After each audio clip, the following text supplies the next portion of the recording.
minorité qui est en mesure de continuer à contrôler tous les systèmes financiers de notre pays, mais aussi à contrôler même les entreprises qui produisent les moyens nécessaires pour la reconstruction du pays. Donc, il est plus qu'urgent que tous nous puissions nous engager dans ce combat et que nous ne nous laissons pas faire par ce genre de théâtre, un peu comme celui auquel nous venons de vivre, même si nous sommes les défenseurs de la liberté d'expression, mais quand on vient exercer sa liberté de cette manière, à ce moment-là, on ne respecte pas la liberté des autres. Ça, c'est troubler l'ordre public et nous nous réservons le droit. Nous allons d'ailleurs suffisamment enquêter pour connaître les organisateurs, les commanditaires de ce théâtre, et nous allons le faire poursuivre conformément aux lois de la République.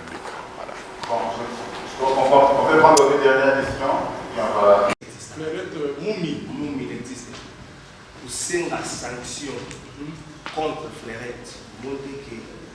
Mais aussi la peine à court, parce que le tribunal de commerce à Lubumbashi a confirmé qu'il y a pourquoi pour retenir la mission sur le tribunal à Sakata quelqu'un. Ok.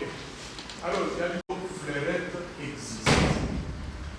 Il y a évité Yosu en voie, autant y en voie.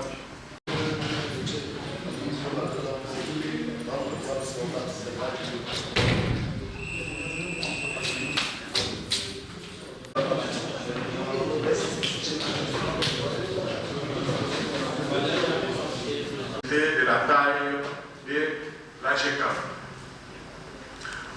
De près.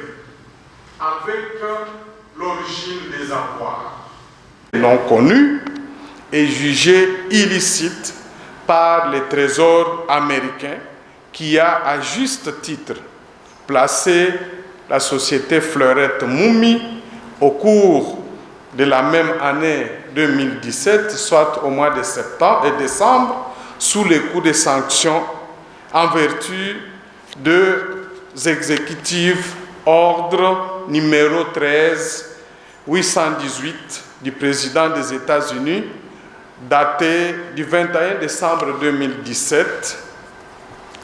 En effet, toute personne diligente ne peut comprendre pourquoi la GECAMIN a choisi précisément cette société sulfureuse qui n'est ni banque ni établissement de crédit pour obtenir les prétendus prêts. 2.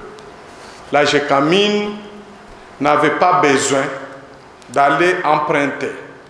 À cette date, la somme de 200 millions d'euros auprès d'un tiers a une réputation aussi controversée pour soit contribuer à l'organisation des élections, comme cela avait été dit avant, moins encore pour avancer ses créances fiscales, étant donné qu'elle disposait en cette période des matelas financiers importants des suites de la réalisation de nombreux actifs qui lui ont donné une enveloppe financière très conséquente.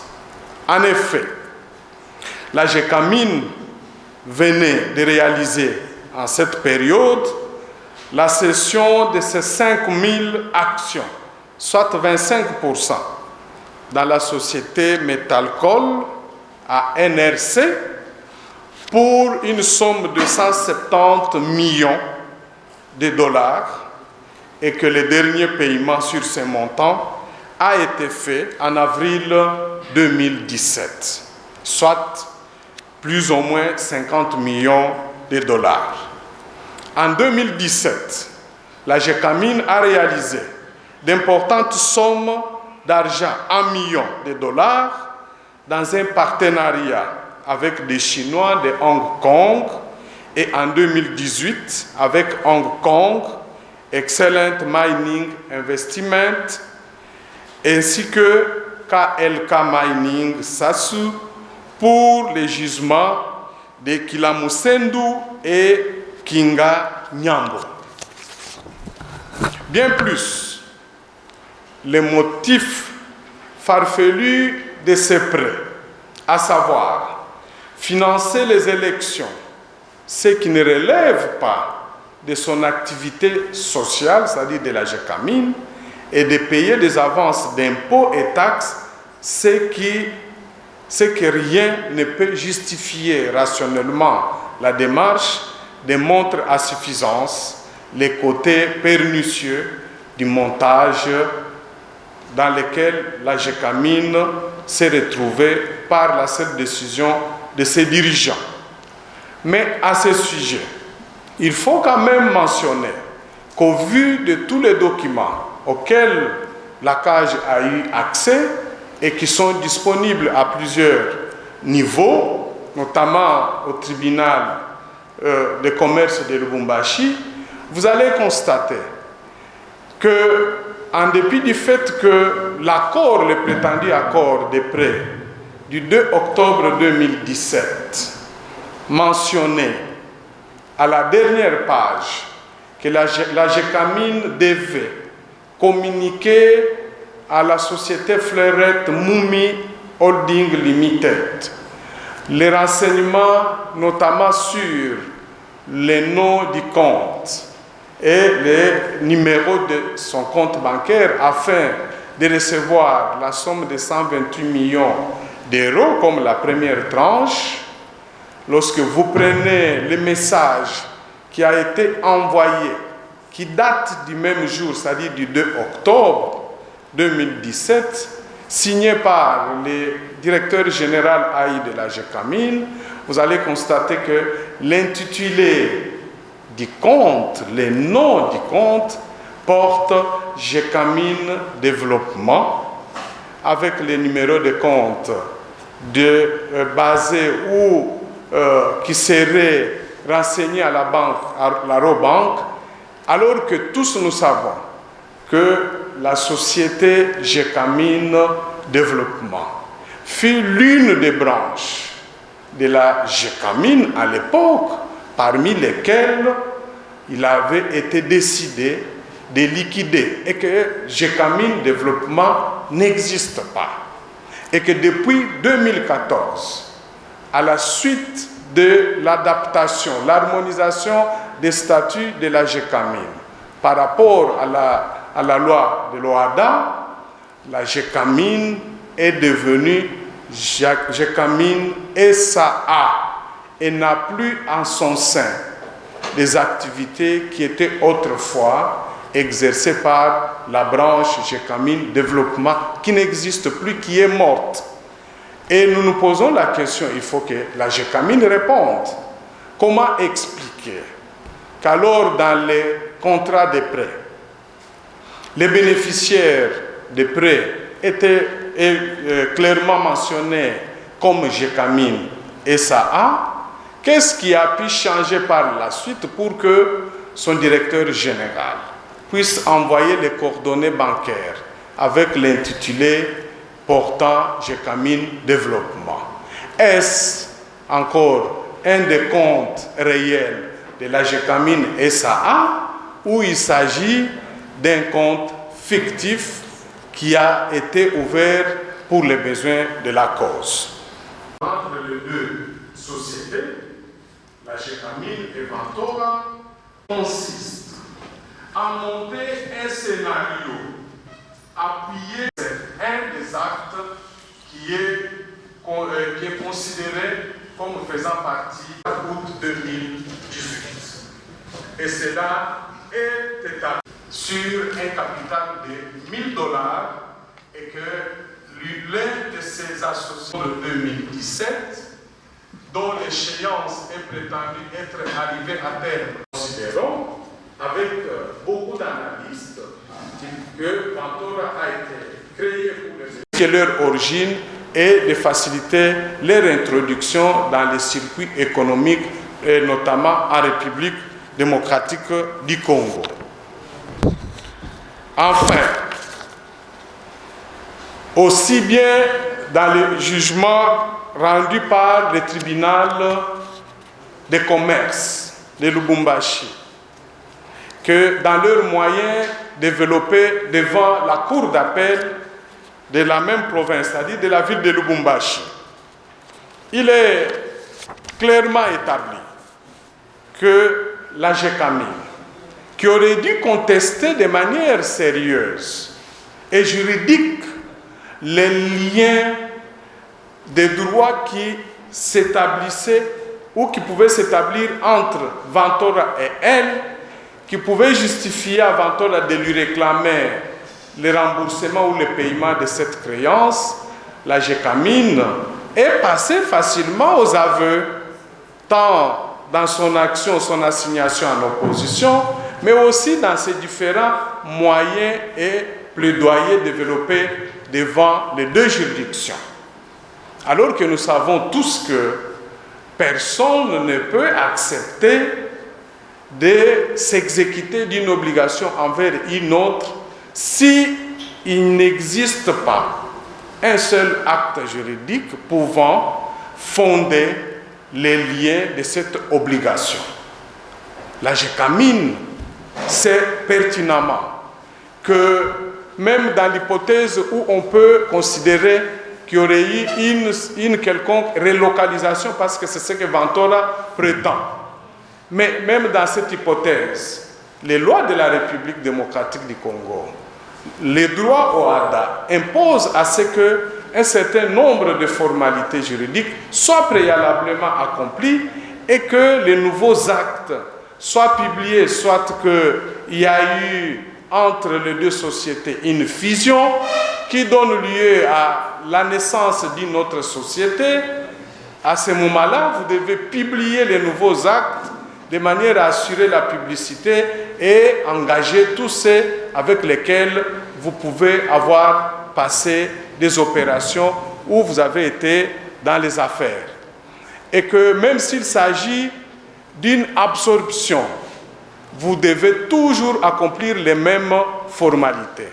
Or, les seules pièces qui établissent l'existence de la société Vantora à ce jour, que ce soit l'attestation de la banque Afriland, comme l'extrait du registre, son registre, des registres du guichet unique, établissent clairement que jusqu'à ce jour, la société Vantora est le fruit de l'initiative d'un seul individu avec comme associé Vantora Mining, un point barre.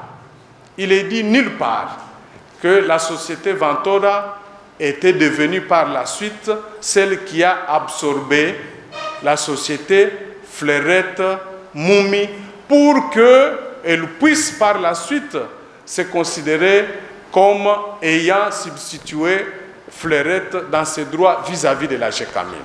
Donc, la GECAMIN aurait dû aller loin, jusque même à déposer une plainte pour tentative d'escroquerie contre les dirigeants de la société Vantora, mais elle s'est abstenue, ces dirigeants se sont abstenus volontairement de le faire parce que vous comprenez qu'il existe ou qu'il a existé déjà une entente, une collusion tendant à faciliter la récupération de l'argent de la société GECAMIN sous cette assertion de dire que Vantora était devenu propriétaire de l'accord de prêt d'octobre 2017, alors qu'elle n'était même pas née. Enfin, le timing et la coïncidence de la conclusion des contrats entre KCC Glencore et la GECAMIN à hauteur d'un montant global de 270 millions de dollars, avec exigence de paiement d'un acompte de 150 millions de dollars à la date de la signature, au moment même où GECAMIN attend impatiemment et avec excitation sa condamnation à payer 151 millions d'euros, intrigue. Et nous vous informons en passant que nous avons eu accès à 2 courriers datant du même jour, c'est-à-dire la lettre de KCC, comme toujours par coïncidence. KCC, je recommande encore au procureur général près la Cour de cassation de poursuivre son action judiciaire contre les 3 dirigeants de la GECAMIN, ceux de Ventora et Fleurette, et ne pas céder aux pressions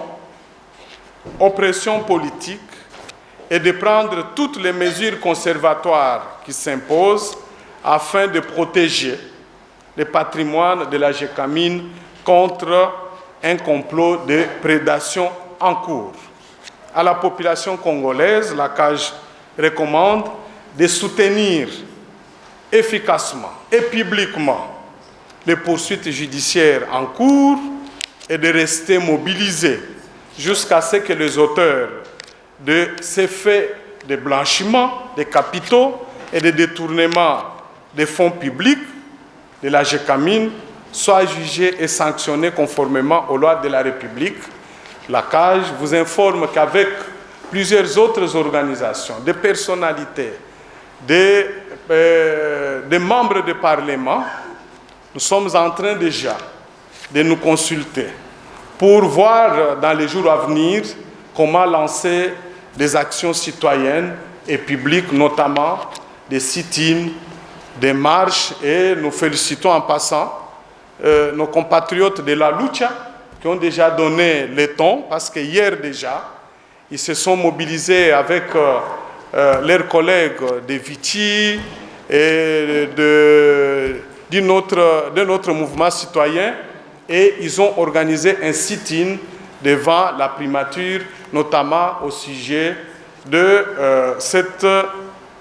ces montages financiers, et que nous espérons que dans les jours à venir, nous allons davantage mettre nos énergies ensemble pour barrer la route à ces prédateurs de ressources de la République démocratique du Congo. J'ai dit et je vous remercie pour le reste de l'extrait de son registre du commerce que nous avons obtenu, et d'autres pièces, notamment l'identification à l'économie nationale.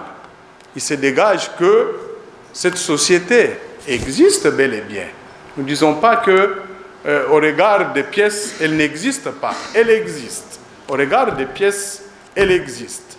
Mais cependant, nous disons qu'il n'y a aucune pièce, aucun document pouvant justifier un quelconque lien entre cette société et la société Fleurette Moumi, qui a signé le prétendu accord de prêt le 2 octobre 2017 avec la GECAMIN, pour que ces liens puissent fonder Ventora à réclamer le paiement de cette somme auprès de la GECAMIN.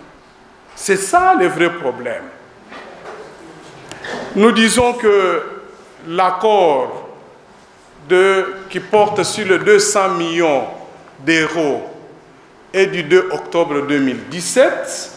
Les documents établissent que cet accord aurait été signé par la GECAMIN, représentée par ses dirigeants, ainsi que Fleurette Moumi, et pas GECAMIN et Ventora. Nous sommes en 2017, et que Ventora n'est créé qu'en 2018 au mois d'août. Donc c'est 2 entités commerciales différentes, de telle sorte que Ventora ne peut pas un jour se réveiller, aller auprès de la GECAMIN, réclamer le paiement de cette somme-là, parce que cette société est placée sous sanction américaine. En le faisant, ça paraît tout simplement qu'il y a une sorte d'entente, une conspiration visant à faire échapper les conséquences des sanctions sur Fleurette d'une autre manière. C'est-à-dire que la société Ventora se pose maintenant comme une société par laquelle ce qui était bloqué au profit de Fleurette doit maintenant passer par elle. Or, la Gécamine ne peut pas agir de la sorte. Parce qu'une société qui est sous sanction américaine ne doit pas s'obliger à payer ni elle directement à la Gécamine, ni par d'autres sociétés connexes. Et donc, c'est de ça que nous avons parlé. Nous n'avons pas parlé du caractère fictif de Ventora parce que plusieurs documents établissent que cette société existe. Et nous ajoutons pour dire que, selon ces documents, même celui qui leur avait été octroyé, qui leur a permis d'obtenir le numéro d'impôt, date du 30 août 2018. Et n'a comme associé qu'un seul associé, Ventora Mining, qui a souscrit à la hauteur de $200, parce que le capital total de la société Ventora est de $1000.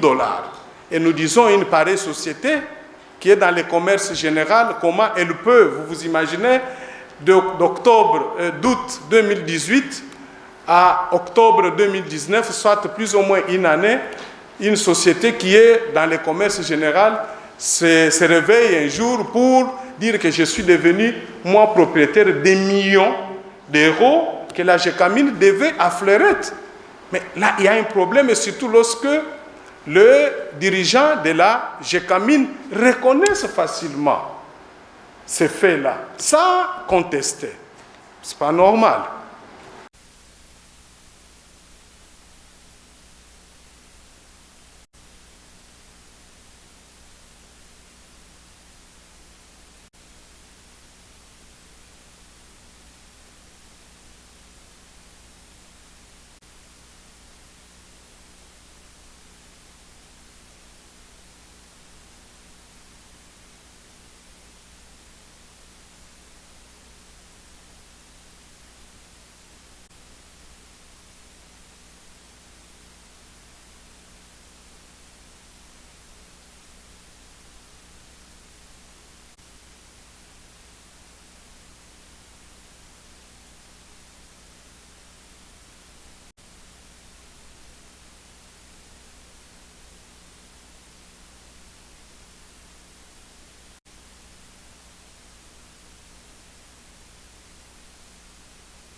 Sur demande de rendez-vous, donc nous préférons ne pas trop révéler leur identité. Et je vous encouragerai, vous aussi en tant que journaliste, de ne jamais les faire.